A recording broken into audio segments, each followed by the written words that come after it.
Well, hey everybody, welcome. It's so good to be with you guys here today. And I have to start this particular Zoom with just a huge apology to everyone. It's been one of those weeks where we live in Palm Springs. And so when people started traveling a few weeks ago, or maybe 2 months ago, it was like everyone's like descending on the Klein Resort, the McAllister Resort here. So here in Palm Springs, so we've had just a stream of company, and I definitely was out of sorts this week because it seemed like every email that I sent out to you guys, everything I posted had the wrong time, the wrong date or something. So I'm surprised anybody registered for this at all. You had to be so confused, but thank you for signing up for this class. I'm going to do my best to make it amazing for you. I appreciate you. I appreciate your patience, and just wanted to send out huge apologies. Okay, so let me go ahead and share my screen so that you guys can see the slides.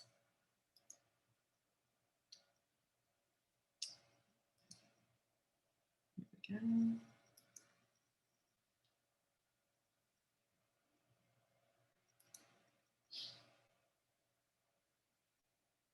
Let's get bigger, guys. I don't know why it's just not going into.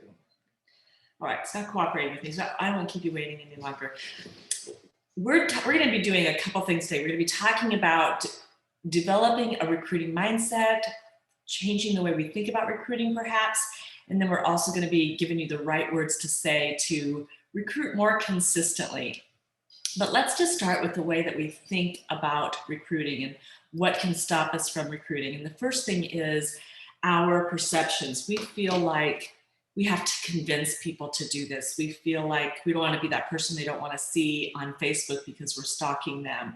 We have this perception that recruiting is being pushy. And so I want to just start right there.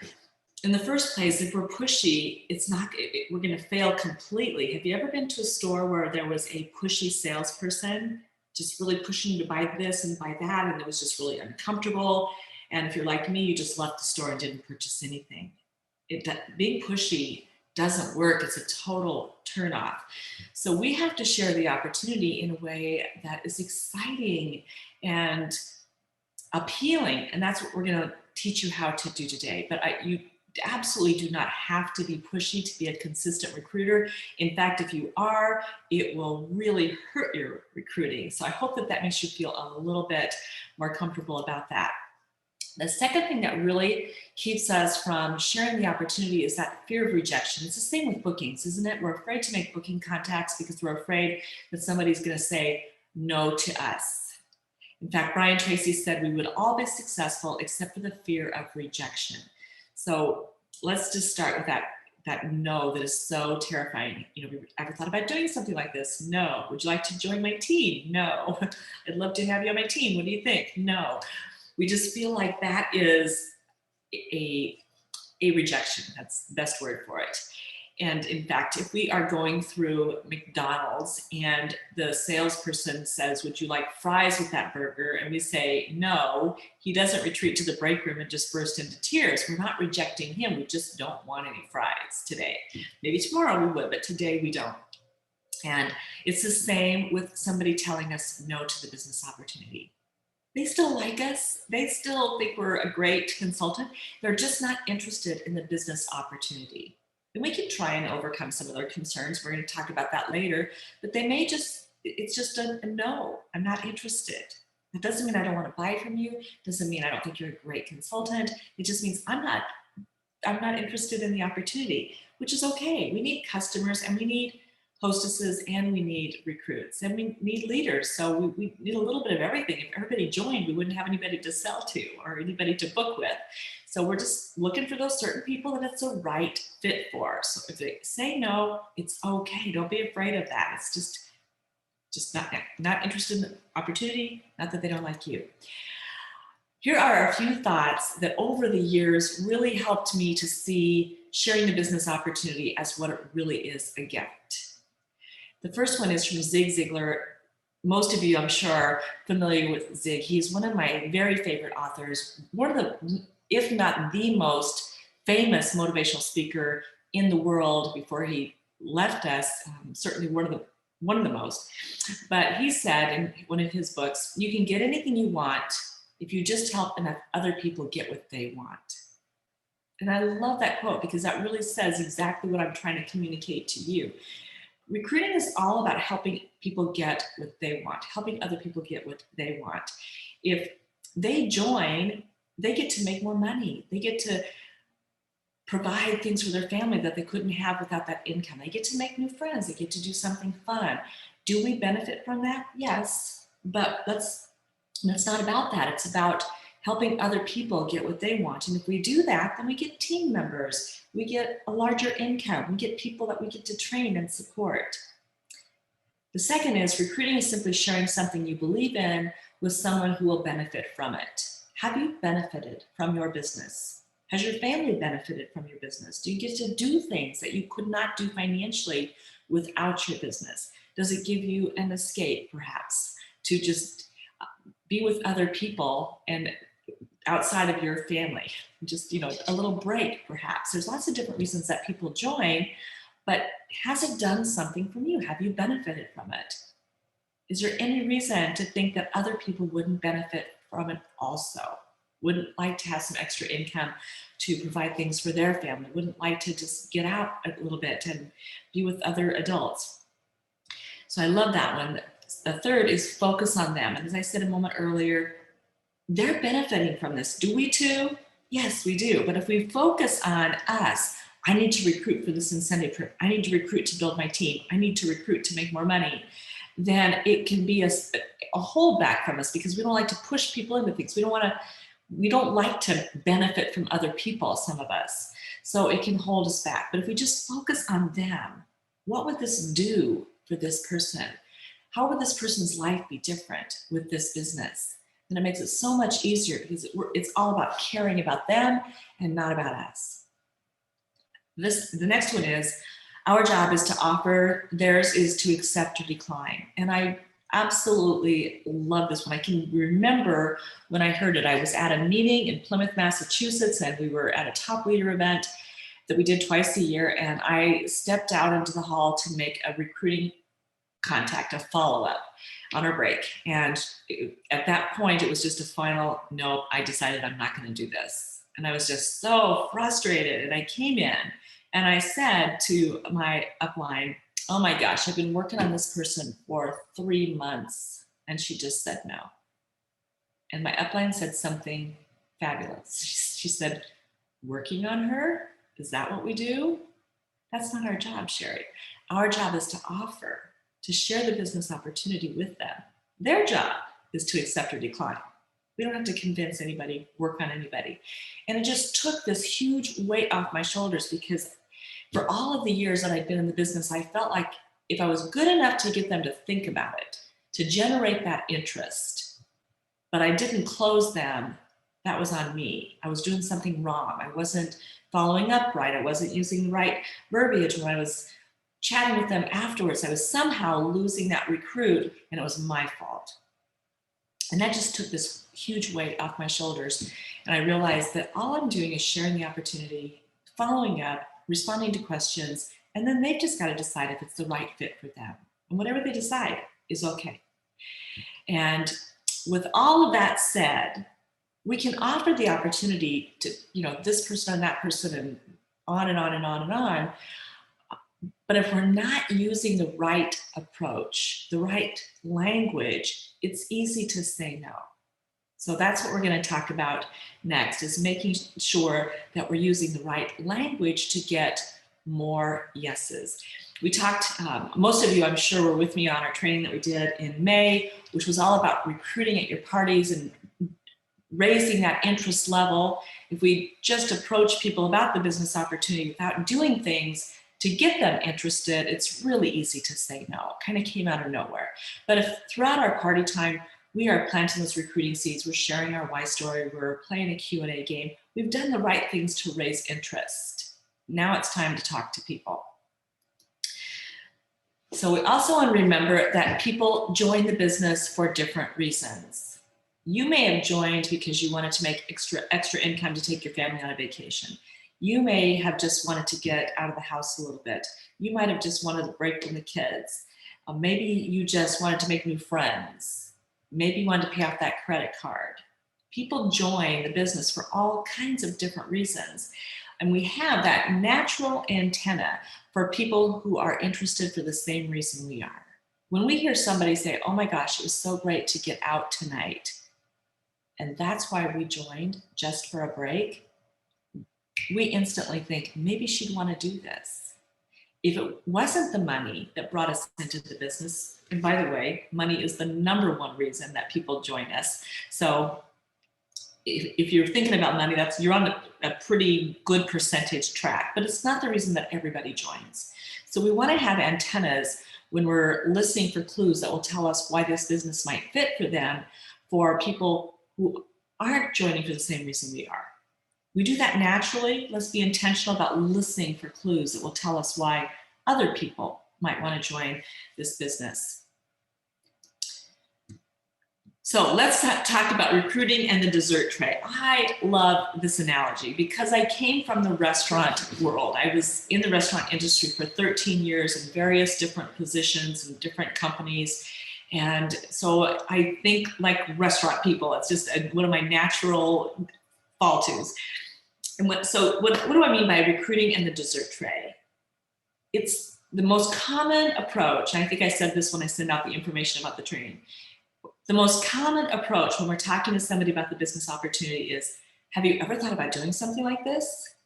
Even when I ask top leaders that I'm coaching, well, tell me how you offer. How do you talk to someone about the business opportunity? How do you open that dialogue? Have you ever thought about doing something like this? So it's really common, and if that's how you share the opportunity, don't feel bad because you're in good company, but it's not the best opportunity because that's an easy, no, not really, isn't it? Have you ever thought about doing something like this? No, not really. If we use that approach, and it is the go-to, if we use that approach, we're still going to recruit people, but not as many as if we used the right language, those magic words to get you more recruits. So let's jump into that. Oh, sorry, I didn't even tell you what the dessert tray had to do with anything. So let me explain that.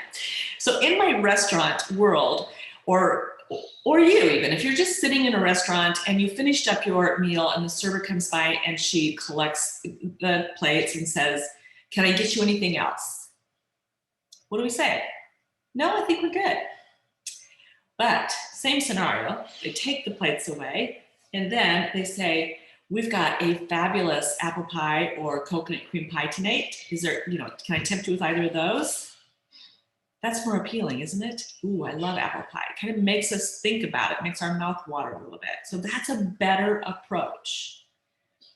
What if that same server came by, cleared your plates, and came back with the dessert tray and says, may I tempt you with some of our specialties tonight? We've got our apple crumble over here that we sprinkle some, or pour drizzle a little bit of caramel sauce on it, serve it warm with a little scoop of vanilla ice cream. Over here, creme brulee with some fresh strawberries, warm. Right here, we've got our chocolate brownie with pecans that we serve also warm with a little scoop of vanilla ice cream. And they just describe these 5 different desserts on the tray, and you're seeing them, it's visual. Which offer are you most likely to say yes to? Can I get you anything else? How about a piece of apple pie or a coconut cream pie? Or here's our dessert tray. May I tell you about them? The third, right? Absolutely, of course. They've done a much better job of making what they want you to buy more appealing. And that's what we're doing. We're offering something that we want them to buy. Not with cash, but just buy into, want to do it. Just like they want you to have dessert, we want them to join the business. So we want to use the right language that does make that more appealing. So we're going to give you some more words to say about that, but just first let's start here. Talk to 3 people at every party. When I'm working with coaching clients and they're struggling with recruiting, I can tell you, and I have tons of coaching clients that I talk to every week and have for years and years and years. So I'm pretty good at spotting misses now because I just talk to so many people and I know what the most common misses are. When I ask a client, whether it's a leader or a top leader, mid-level leader, doesn't matter. The answers are always the same, almost always. Tell me how many people you're talking to at each party about the opportunity. Well, I don't talk to anybody specifically, but I share my why story and I do the Q&A, or it might even not be as good as that. They might say, well, I mean, I don't talk to anybody specifically about the opportunity, but they watch me, and if they think it's fun, I think that they'll tell me that they want to do this too. So that's the first miss, is that they don't talk to the individuals.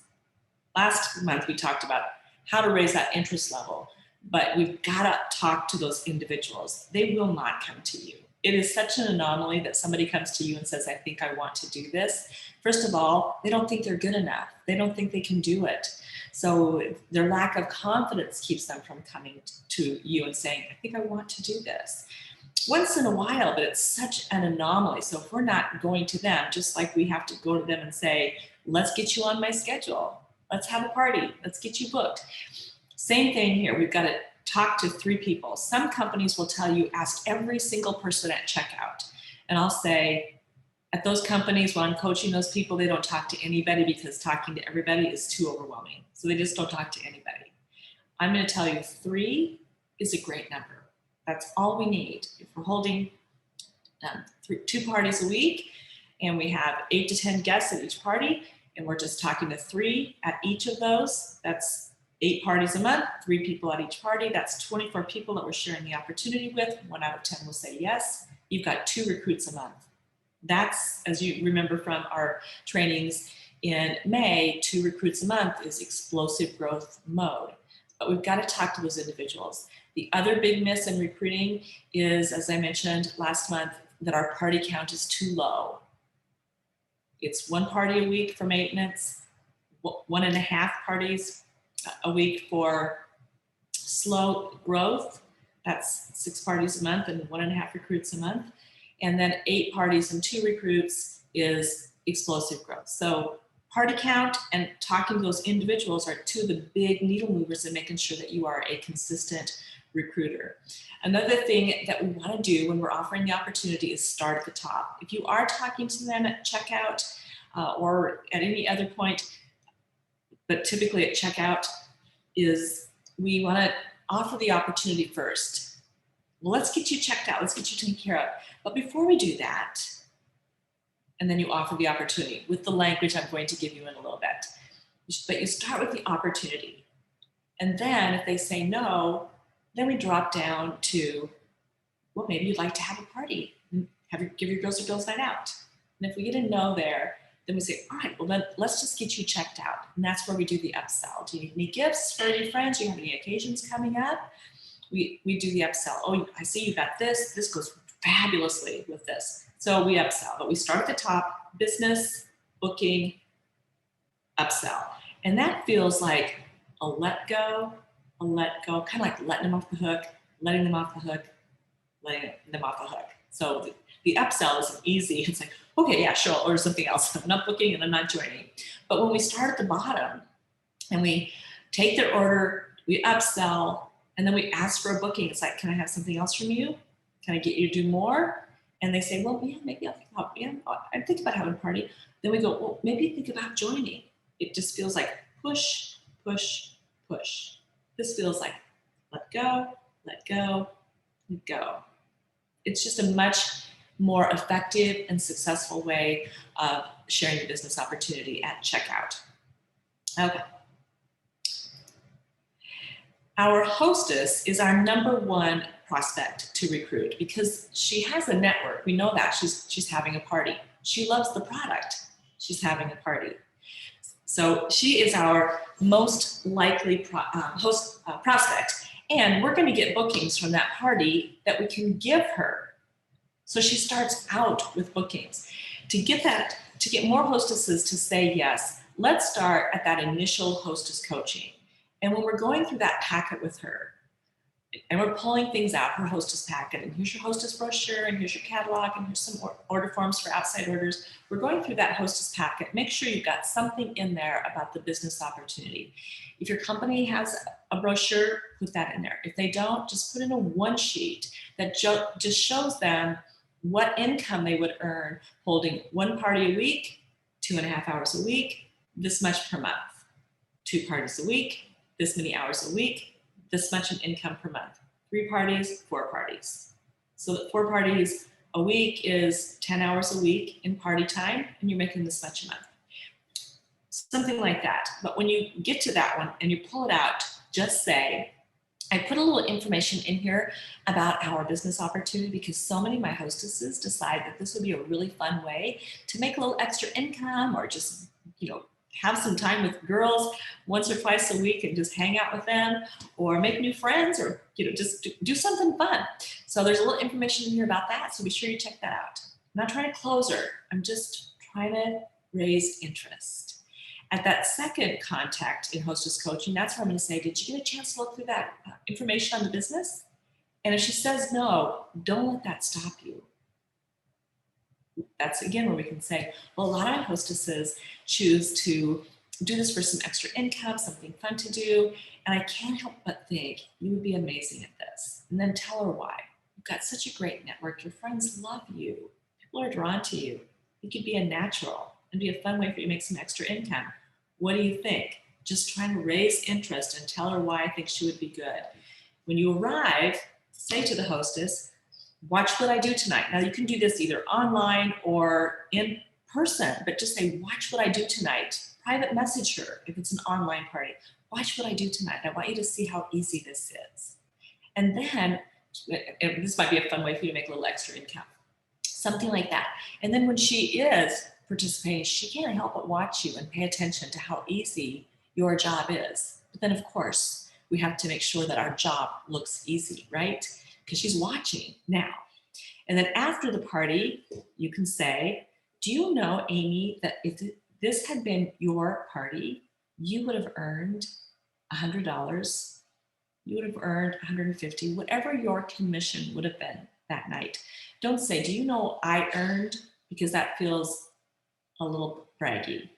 But do you know you would have earned? Makes her internalize that, makes her think about what it would be to earn that kind of income once or twice or 3 times a week or whatever. Makes her start, it's personal now. She's thinking about her and not how much you made. And that's an easy, oh, well, good for you, that's great.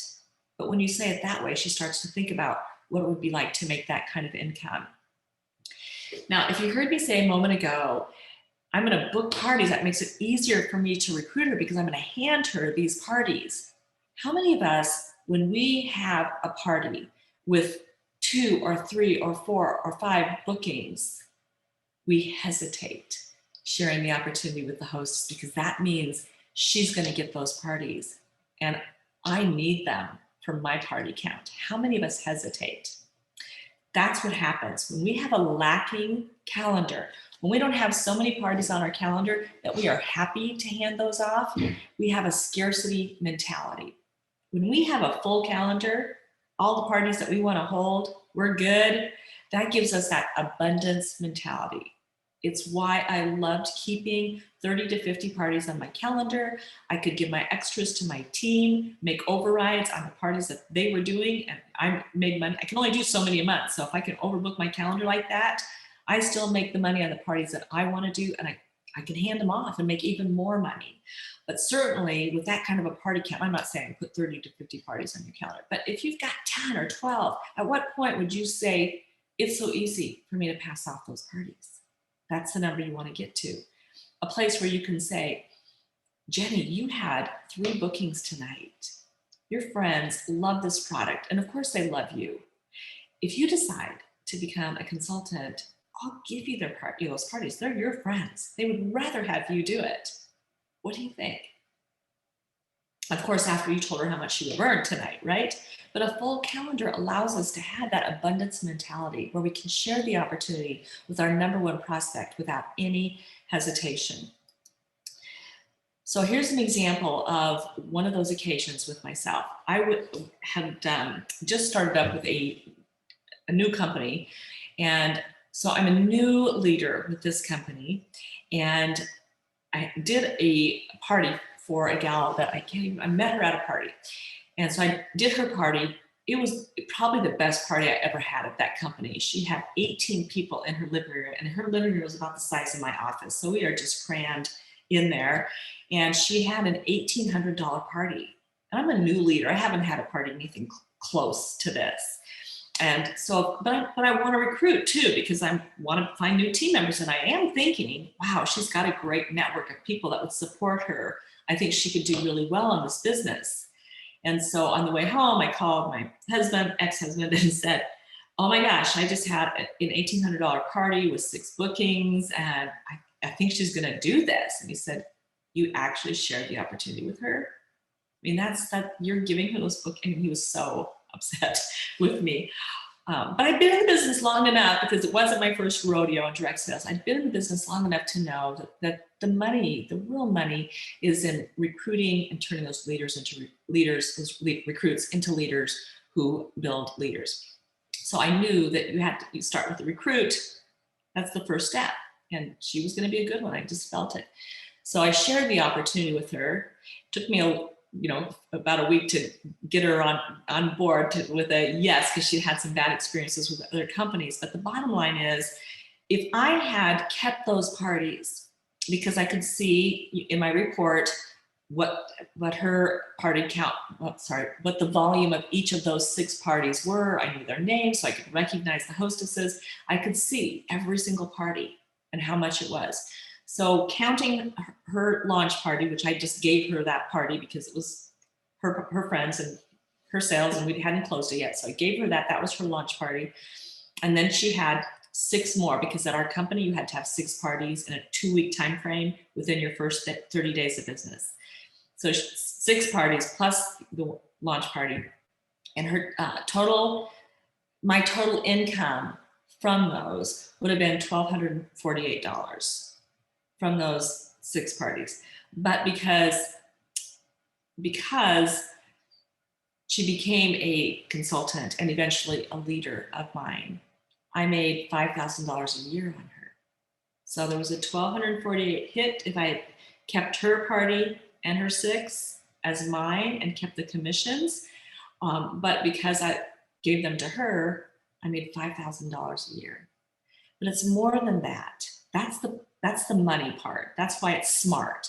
But here's the paycheck of the heart. This is Susie right here and myself as we are boarding the cruise ship for her very first incentive trip ever. Look at her face. I mean, is that just the face of pure joy?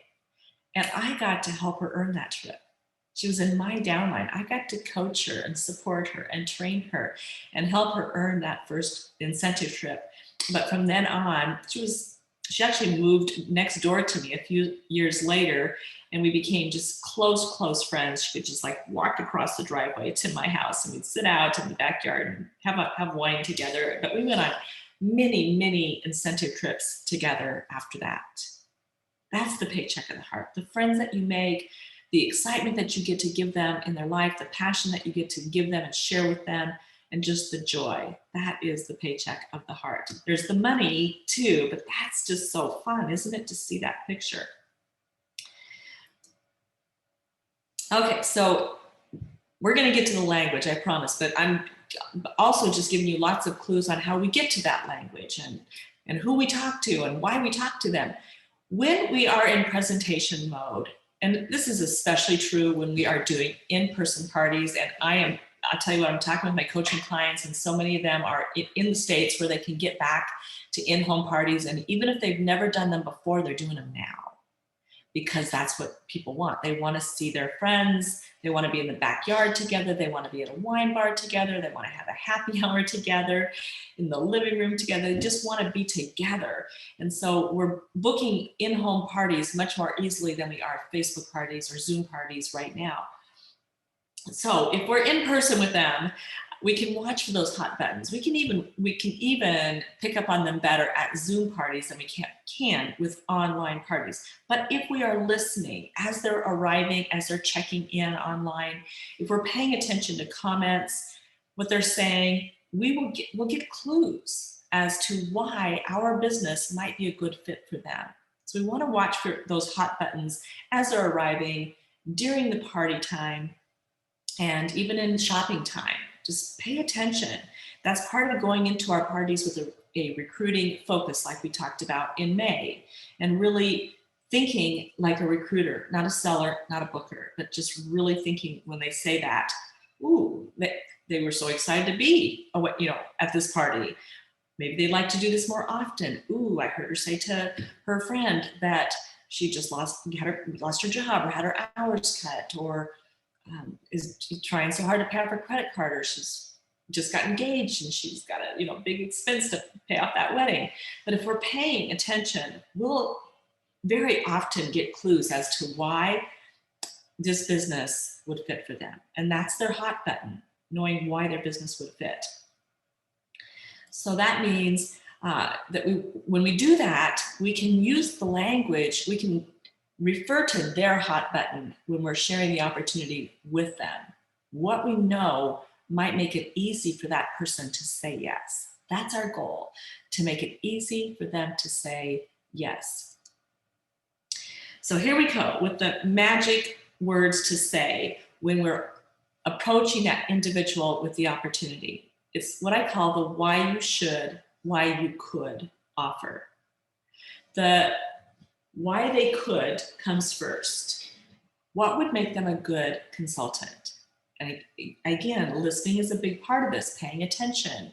And it's easier on Zooms than in person because we can see them, we can hear them, we can hear those conversations. We hear them greet their friend with, oh my gosh, I haven't seen you in 6 months. I've missed you. I've missed your face. Just the excitement to be around friends. We can hear them introduce somebody to someone else. This is my friend Jessica. I told you about how amazing she is and her art. And we pick up on why they would be good. The complimenter, the person who's always complimenting people, they make them feel good. The helper, the person that wants to help the hostess get ready, that they want to help you set up your kit or take down your kit. That helper person, they make good consultants because they love to help people. It's a hot button for them.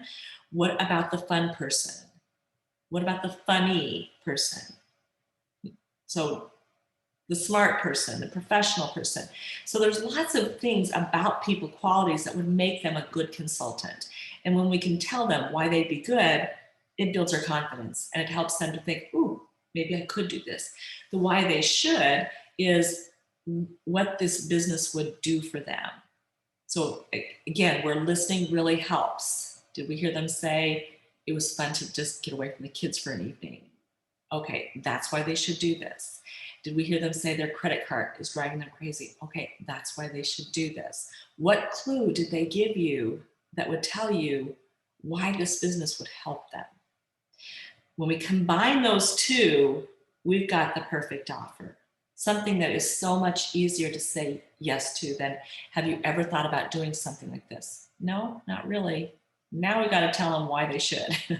But when we can approach with a compliment, the why they could, is the why they could, and then the why they should, we have a much better chance of closing that recruit. The other thing I love about this offer is that even when they said no to me, when you offer the business opportunity with why you'd be amazing, the compliment, and it's genuine, they'll never forget you. They might say no, but you will always be their consultant. They won't buy from anybody else. They won't book with anybody else. If they ever do decide to join, it'll be with you because you took the time not only to notice something special about them, but to share it with them. Do you ever notice something about somebody, like they have a great smile, but how often do we tell them? I was walking down the airport to get on a plane. This is before masks, so they could see your face. And I can remember a complete stranger. He was a security person just walking by me. You know, I'm walking this way, he's walking by me. So our interaction was about a half a second. And he turned around and over his shoulder, he said, "You have a great smile." That was years ago. I still remember his face. It made that kind of an impression. I mean, a complete stranger. Just taking a moment to say something nice to me. Not only notice it, but to say something nice to me. And I'm sure you can remember occasions just like that, where a stranger complimented you on a shirt or a bag or your smile or your haircut or, you know, anything. And it just felt so good. So even if they say no, they're going to be so loyal to us. It builds a really strong rapport. Nobody can feel bad or feel pushed when you say, "You'd be amazing because." It just feels too good to feel like, what are you trying to talk me into? So that's where we start. Now, maybe we're on a Facebook party and we can't see them. We can't really hear what they're saying, but we can ahead of time from the hostess find out who's attending and what do they love most about them. We can even ask the hostess to, you know, put it in the comments. So glad you're here, Sherry. This is one of my favorite people because, you know, just to get that, we got to find a way to find out what would make them good at this. We can ask our hostess, "Do you think that there's any reason that the opportunity might be a good fit for any of your friends? Can you think of anybody that needs a little extra income?" We can try and get the hostess's help from that. We can also play games on our online parties that just gets them to interact and tell us a little bit about themselves. So we can pick up on that. But it is much easier in Zoom and certainly even more easy than that when we're in person because we hear those conversations, we get to meet them, and we get to see that personality come through. So when we approach somebody about an individual about the business opportunity, let me just role play a few so you kind of get a sense of what I mean and how quickly this happens. Let's say that we've got this sweetheart. She has something nice to say to everybody and about everybody. And we picked up on her credit card debt. Okay, so let's just role play a little bit. So I approach Angie and I say, "Angie," and you can text this too, or you can voice message this, which they really get to hear the warmth in your voice, which is better. Somehow I approach Angie and I say, "Angie, you know, I have been paying attention to you tonight and you are such a sweetheart. You have something nice to say to everyone. They are so drawn to you. They love to be around you. You'd be a natural at this. And it might be a really easy way for you to pay off that credit card debt that I heard you mention a little bit ago. What do you think? Do you want to try it for a few weeks and see how you like it?" Do you see how good that feels? I made her feel good, and then I gave her a reason that my business would help her. Okay, so let's try another one. Let's say it's the super fun person. That doesn't mean funny. It's just like they're lively, they're fun to be around, they're engaging. They've just, you know, got a really nice, fun personality, a lot of energy. And they have a wedding to plan, a wedding to pay for. All right, so I'm going to approach Cindy and say, "Cindy, I have been paying attention to you tonight, and you are so much fun. This party would not have been anywhere close to as much fun as it was because you were here if you weren't here. So I'm so glad that you were here. People love you. They're drawn to you. And you would be so good at this. And it could be a really fun way for you to make that money for your wedding that's coming up. What do you think? Do you want to try it for a few weeks and see how you like it?"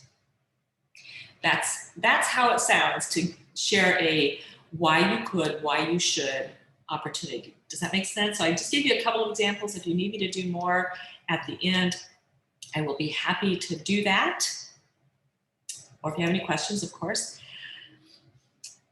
So this kind of paying attention does not come easy for us or natural for us. We have to train our brain to watch for good qualities in others and offer compliments. So I challenge you, when you are talking to your friends or your family members or your coworkers or you're at the grocery store, watch people, look for qualities, look for things that you can compliment them on and watch them just light up. But the more you do this, the more this just becomes a natural way of responding to people, or opening a dialogue with someone, or just telling people something that you noticed about them. You're going to be one of the few people on the planet that do that. It's fun for me today to watch my kids, because they're my kids, and so they were with me at restaurants, they were with me at stores, they were with me at meetings a lot of times, they were with me at different events, or just wherever we were at together. They would watch me do exactly that, and by that point it was just something that I did because I formed the habit of doing that by being intentional in doing it for a long time, so that it just became second nature to me. And I see my kids doing the exact same thing today, even my son. So we have to practice this. It's not something that comes natural to most of us. So do that when you're out and about with family, friends, everybody, strangers. Just practice noticing things. Oh my gosh, you're the fastest bagger I've ever seen, when you're in the grocery line. Or I always choose your line to check out because you always have this beautiful smile on your face, and I just leave the store feeling happy. Just watch that person beam. And this is just a grocery store checkout. So anyway, so practice makes better. Now let's talk a little bit about follow-up. We offer the opportunity.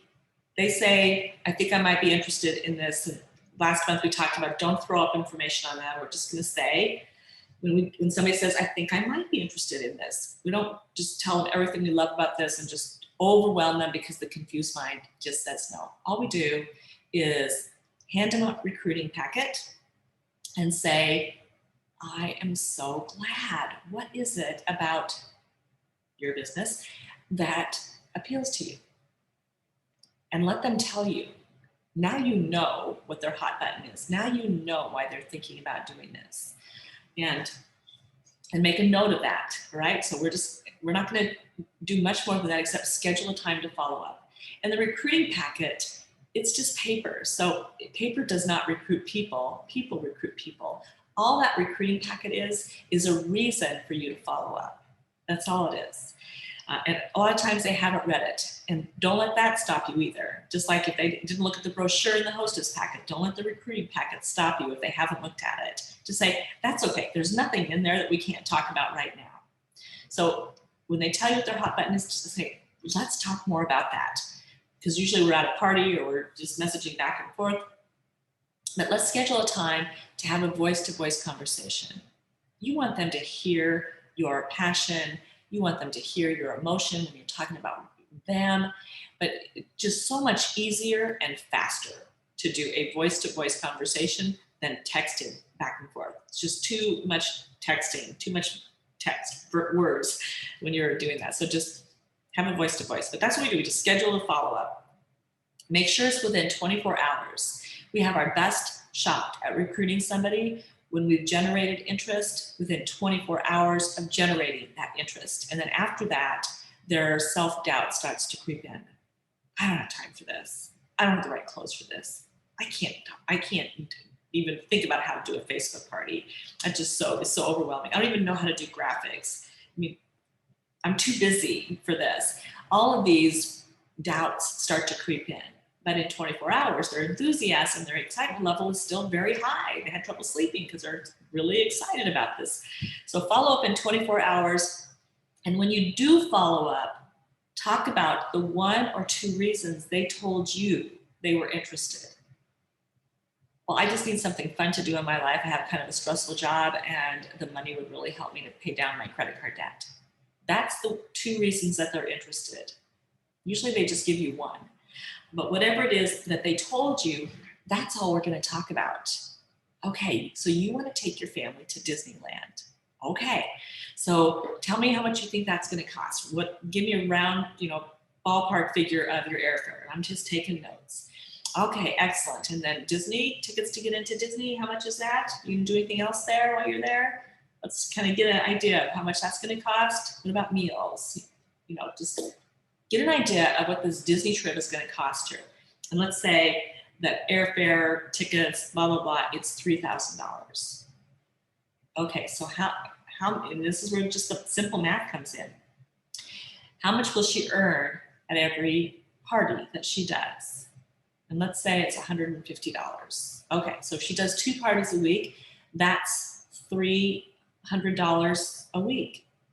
So in 10 weeks, she'd make $3,000. That's pretty exciting. So, you know, I'm running out of names here. So Angela, if you did 2 parties a week, and that would get you, based on our average party, $300 a week, and income is about 5 hours a week party time, you'd have that money in 10 weeks to take your family to Disney. How does that sound? And you're going to hear things like, are you serious? Yeah. We just made it easy. It's 5 hours a week of party time. It's $3,000 in 10 weeks. That feels like a no-brainer to her, doesn't it? And I didn't go into, well, you know, we do have incentive trips every year. I mean, they may not be to Disney, but we do have this, you know, we could, you know, you could take your husband there, maybe not your kids. So don't go down any of those rabbit holes. Just talk about what she's interested in, because the confused mind just says no. We're not trying to overwhelm her. We're trying to keep that excitement growing and growing and growing. Okay. Objections. We're going to get them. Even if they were interested last night, it's still very, very common for when we get to that follow-up conversation with them, when we're really getting down to the nitty-gritty, that you're going to hear objections. And certainly when we're sharing the opportunity with somebody and we don't even know if they're interested, we just picked out 3 people and we're approaching them, most often we're going to get some kind of an objection. And there's 3 common objections that I'm going to walk through with you with the actual script of how to respond to them. But don't let that throw you. And I know it did me until I'd done this enough where I responded wrong, improved it a little bit, no, improved it a little bit, no, improved it a little bit. And by the time I had that same objection 4 or 5 times and I kept working on, okay, how do I respond to, you know, turn that around? I found that I had found a response that would soften more people to the business opportunity. Well, okay, maybe I'll think about it, you know, as opposed to a no. So there's common objections and we want to get really well versed in what those are and how to respond to them. But at the beginning, I would just say, oh, okay, well, thanks for hearing me out. And I would just move on. If that's what we do, we're going to lose a lot of recruits that we could get if we just were able to overcome those concerns and get them excited about. After they're beyond that, getting them excited about the business. So I'm gonna go through a document with you, which I'm gonna put that PDF in with your recording tomorrow. So you'll have that PDF right in front of you, especially handy when you're just responding to text messages. You can just redo that script. But when you're actually talking, you'll have a script that you can practice enough till you get really comfortable. When we are responding to an objection, what we tend to do is go right to the solution. No, sorry, I just don't have enough time. Well, you know, it doesn't really take that much time. And you're just trying to help her see a different idea here, but it feels to them like we're arguing. Oh, I don't have enough money. Oh, you know, it doesn't cost that much. You know, I just don't have the right clothes. I mean, we just go right to solution. Whatever you have is fine. So it feels like we're arguing with them.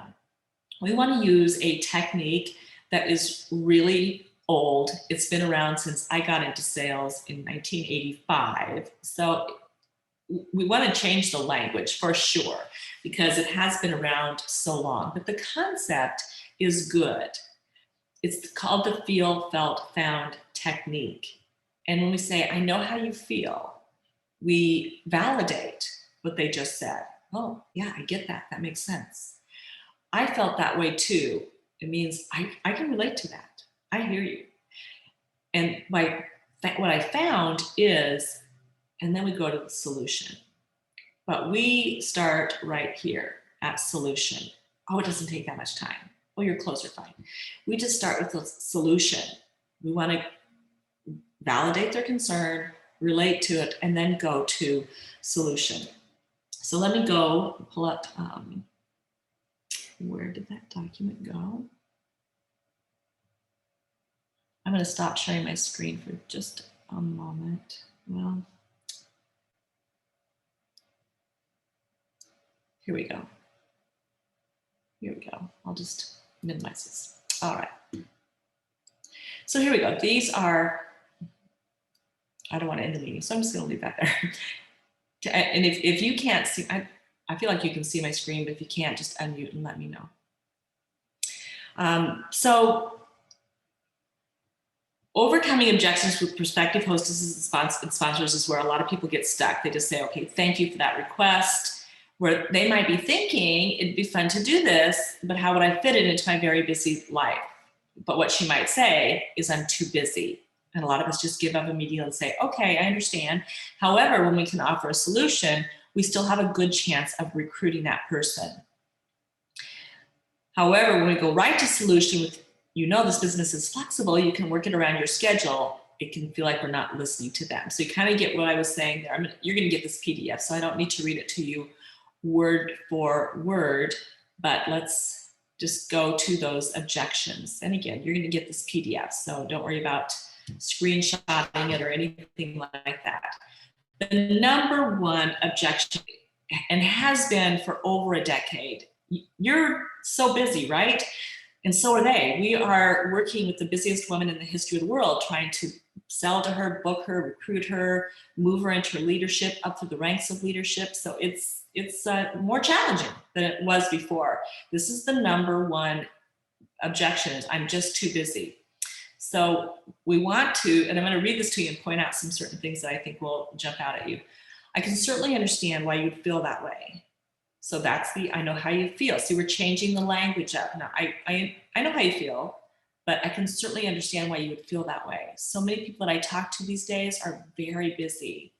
And I'm gonna add something. I'm just gonna role play off script here because PDF here because I've changed a little bit. So I would add to that, and it sounds like you're busier than most, because that's like a little pat on the shoulder. It makes them feel good. So are very busy, and it sounds like you're busier than most. It can be daunting to think about adding something else to your already hectic schedule. And this is really good language. I don't know if this will make a difference. That lowers their resistance. It just their block, how that block is there sometimes, where they're just like this. It lowers their resistance, because I'm not saying I have your solution. I'm just saying, here's a thought. What do you think? So it really is a really powerful sentence in here. I don't know if this will make a difference, but what I've heard from other consultants who work full-time or have many commitments like you do is that earning $100 at a party was so appealing that they decided to cut out TV one night a week, or they'd schedule 2 parties on Saturdays, 2 Saturdays a month. So they were only working their business 2 days a month while adding $400 to their monthly household income. What do you think? Would you like to try it for a few weeks and see how it fits your schedule? Do you hear my tone? It's sensitive, it's soft, and the language is, what do you think? This is just a thought, not, oh, no, you're wrong. It doesn't take that long and you can make money. That's not what we want them to feel. We want them to feel like, well, I get that. And does this help? The second objection, the most common objection, is I could never stand up in front of people and talk. And today we might hear, I wouldn't even know the first thing about doing a Facebook party. I don't know the first thing about graphics. Or if they're doing Zooms, this is, the same thing is right here. But certainly in-person parties, the most confident women I know, when they hear that I talk in front of thousands of people, say, I couldn't do that in a room of 5. Talking in front of people is the most intimidating thing, I think, on the planet for most people. So they're terrified of it. We have to help ease that. So the response is, you're in awfully good company if that makes you nervous. It's the majority of people's number one fear. And I know I was nervous. So that's the I relate part. I don't know if this helps. I'm not telling you this is your solution. But I found that with each party I did, it got a little bit easier. And whether it's Facebook parties or Zooms or in person, that's a true statement, right? With each party I did, it got a little bit easier. And you know what? Now I don't get nervous at all. In fact, it's really helped my confidence to be able to overcome that fear. And you can even sit on the floor and give your presentation at first if that makes you feel more comfortable. What do you think? So, you know, when we're thinking about online, you could even do videos instead of going live so that you can practice it and make sure it's the way you want it to be. So what do you think? Do you want to try it for a few weeks and see if you feel comfortable? And then I can't afford to invest in a kit. I know it's hard to think about spending money to make money, isn't it? And I don't know if this helps, but I was surprised to find that I could get started for as little as $125. I could have my kit in about a week. I could start holding parties right away. And do you know if you just held 4 parties in your first month, that you would not only pay for your kit, but you'd earn another $275 on top of that? How does that sound? Would you like to try it for a few weeks and see how much you can earn? So there you go. There's your words for overcoming those concerns and objections. Okay. Sorry guys, here we go. You've heard me talk about this quite a few times, and that's just listen. So I just want to reiterate that. To be a really consistent recruiter, we want to listen to why they might be interested, for those clues. We want to listen to their concerns and not just jump right in with our solutions. We want to be an active listener in picking up things and in conversation. And did you also hear my tone as I was going through some of those objections? Did you hear my tone when I was offering? When I was offering, it was lively and excited. And you'd be amazing at this. When it was overcoming those objections, it was entirely different, wasn't it? I can completely understand that. It's hard to think about spending money when you need to make money, isn't it? Do you see how soft and quiet and slow my tone is? I know. It's slow, it's soft. What I'm offering is like, oh my gosh, you would be so amazing at this. It's like energetic, lively, excited. That gets people excited. When I'm trying to talk to them about a concern, they want to know and feel like I'm hearing them. And that soft tone, that slow speech makes them feel like they heard me. And we're just having a dialogue about this. So really important. All right, this is one of my favorite slides, and you'll see it in a lot of my trainings, but there's frequently a lot of content in my trainings, and you can hang up from this or check out from this feeling like that's a lot to think about incorporating. Just take pieces, a little bit at a time. You don't have to do everything at once. And you won't do everything perfectly at once. When you're approaching somebody about the business and you just go blank, just say, have you ever thought about doing something like this? Or whatever your common approach is, it's okay. And then next time you'll feel a little bit more confident in offering it a little bit differently. But if you freeze, don't worry. It's just that whole practice makes better. The more you use this kind of language, the more you do these things, the better you're going to get at it. Competence precedes confidence. You're not going to feel confident at these things because you haven't done it before. The more you do it, the better you're going to get.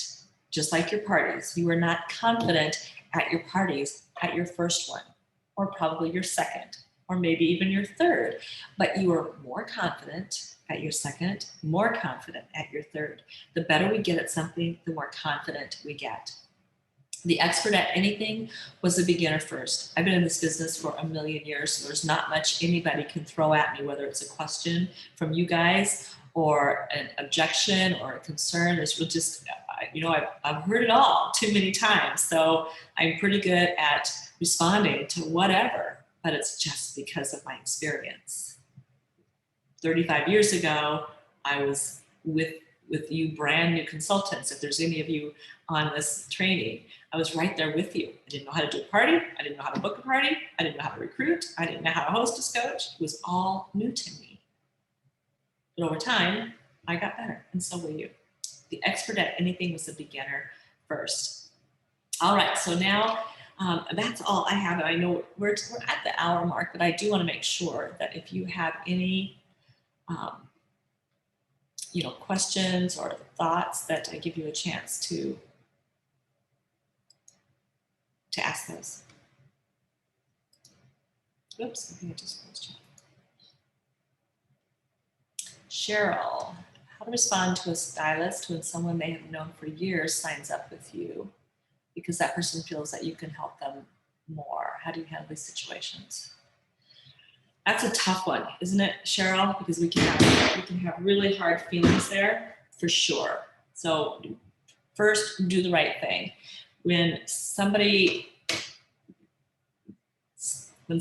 comes to you and says, I'd rather sign up with you than blah, blah, because I just feel like, I have a better relationship with you, or I feel like you would do a better job with me, we always want to refer them back. Just like you would want somebody to refer somebody that was a friend of yours or somebody that you'd been working with back to you. So we try and do the right thing first and just say, Amy, thanks, gosh, that's just such a compliment, but Jenny is your friend, and she would do a great job with you. I know she'd take really good care of you, and she's also going to have an upline that you can go to with questions. But I think she'd have her feelings really hurt if you didn't sign up with her. And if she's just insistent, then everybody has a choice. I think that's one of the mistakes that we make in this business is we get really mad when one of our customers books a party with someone else, or somebody that we might have talked to about the business decides they'd rather sign up with someone else. We don't own that person.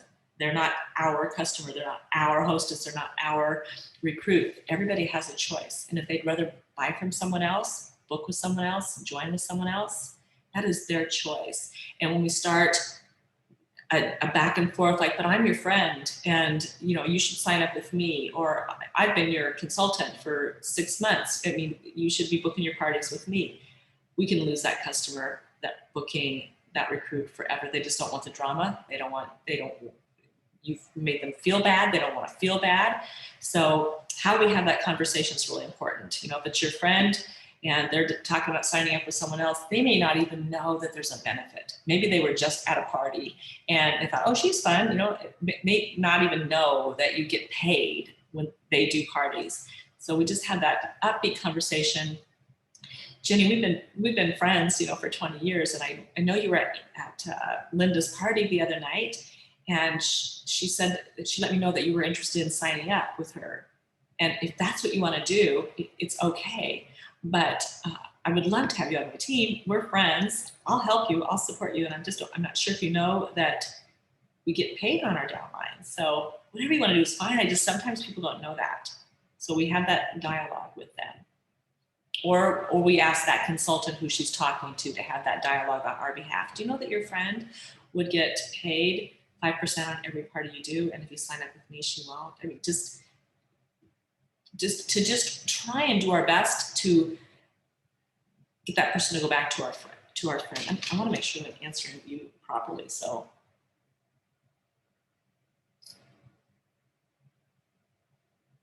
it sounds like she already did sign up with you. Anyway, that's just my best advice, is to always try and refer them back to their friend or their consultant that they've been doing business with. If they've had one party with them, not exactly their lifelong customer, but if they've been ordering from them, they're in their VIP group, we just try and refer them back. I hope that answers your question. But everybody has a choice. Anybody else? You're welcome. Any other questions, thoughts? Doesn't have to be about what we covered tonight too. I know it's 2:03, but I tend to go long, so.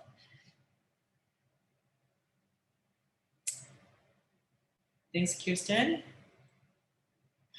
In the next 24 hours, you'll get the recording, and in that, the email goes out to you that says your recording is available. So the PDF will be with your link to your recording. So they'll both come to you together within 24 hours. If I can get to it today, I will, but it's usually the next day that I get to it.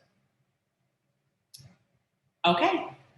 Well, thank you everybody for being with me live, and everybody else that is participating in this call. I know it's really difficult for a lot of you to be here live, but it's always nice to see those faces. So thanks again, everybody, and I'll see you next week. Most of you next week on our productive priorities and how to work part-time and make stupid money. Okay, see you later.